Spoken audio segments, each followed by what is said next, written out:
assessment project overview.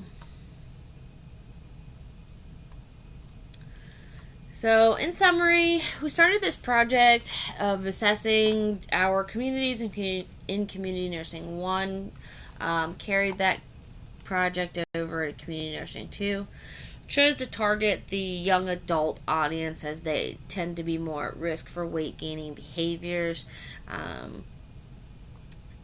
Justification: 28.3% of the population in Warren County suffer from obesity, and 11.2% suffer from diabetes. And this particular project topic, the prevention of obesity and diabetes, that falls in line with the goals and objectives of Healthy People 2020, as well as Healthy People 2030. And this prevention of these two diseases also will fall in line with the Healthy People 2020 goals and prevention of disease complications such as lower limb amputations and visual loss. So due to COVID restrictions, I wasn't able to have a face-to-face interaction. So we ended up posting a video to YouTube, and a link was provided to Warren County social media page. Permission wasn't needed, however. I did collaborate with one of the physicians in the community that's very well known, very well respected, and being able to bounce ideas off of him and make sure that where I was creating something that was going to be well received, well utilized, it was pretty important.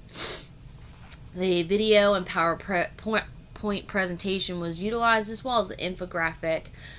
Took several photos of parks and trails, just to show alternate forms of exercise, as well as how to utilize portion control containers.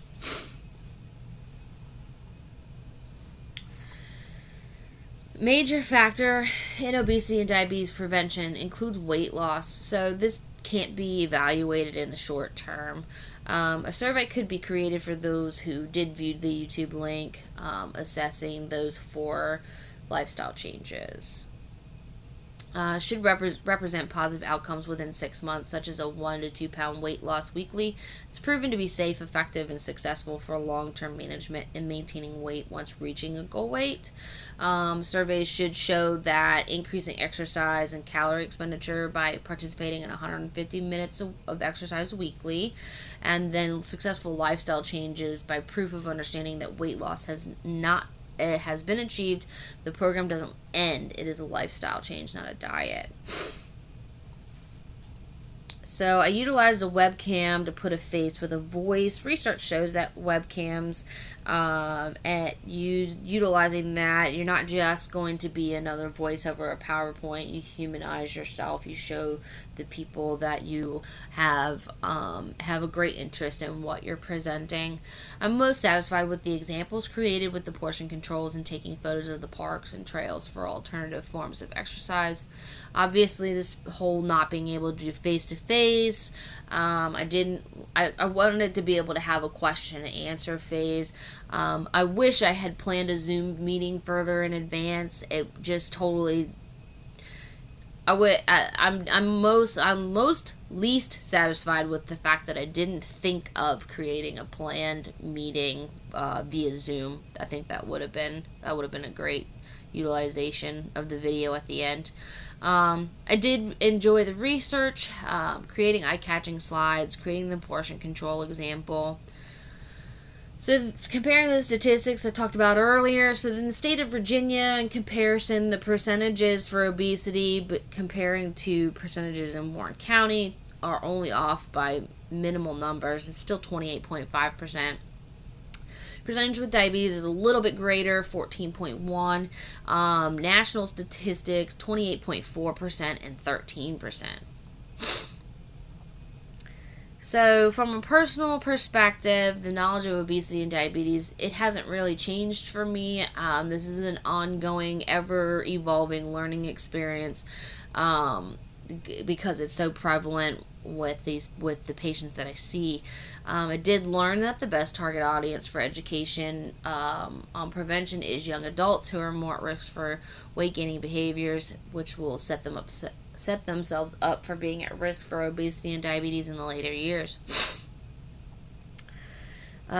Looking at the other local efforts in Warren County, we do have a Valley Health Diabetes Prevention Program. It's a year-long program.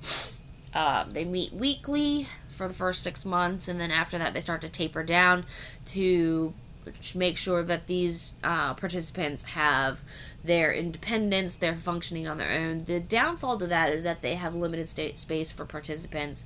It's about 8 to 10 people a year. So we really need to be able to create more of this program, or create more programs like the Valley Health program within the community so that more people can participate. Within the state of Virginia, there's the Foundation for Healthy Youth. They partner and assist in creating access to farmers markets and increase access to fresh fruits and vegetables, and creating and maintaining community gardens. These community gardens are really amazing, and it was neat to find this information and then go, oh wait, I have this at my hospital. The facility I work at has been recently working on a community garden. It's finally up and going, and I didn't realize that this was part of a partnership to address having access to these fresh fruits and vegetables. I just thought, hey, this is so cool. We've got a community garden coming in. I was unaware that this was a statewide thing.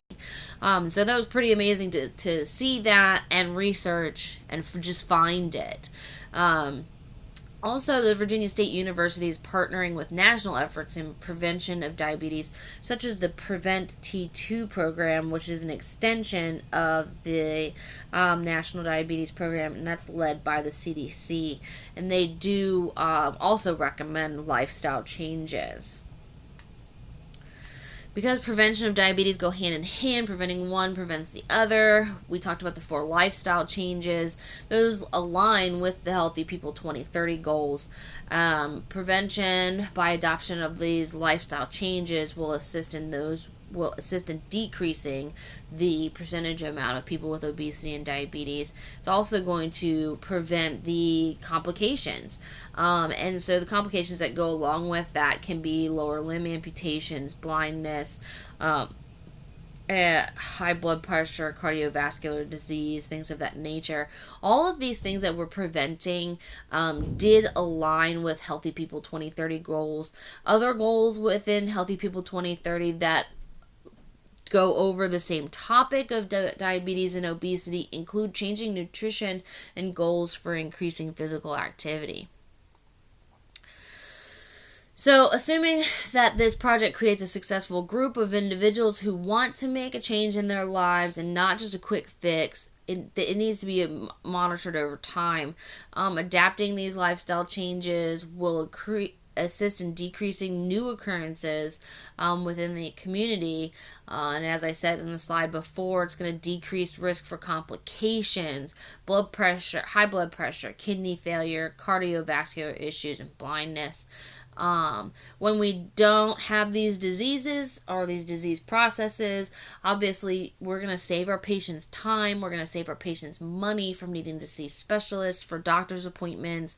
We're going to save these people from having to spend money on glucometers, lancets, insulin supplies, acute care in the hospital setting, long-term care in the hospital setting if they wind up with that lower limb amputation. For those who live in rural communities, we are decreasing the need for them to have access to health care that is outside of their community for these specialists, because it's very difficult for rural hospitals to continually take in these patients that are having diabetic complications. And so a lot of times they get transferred out because we can't care for all of the patients that we see on a long-term basis. And so just by decreasing the risk factors for having obesity and diabetes, it's incredibly important. These are my references.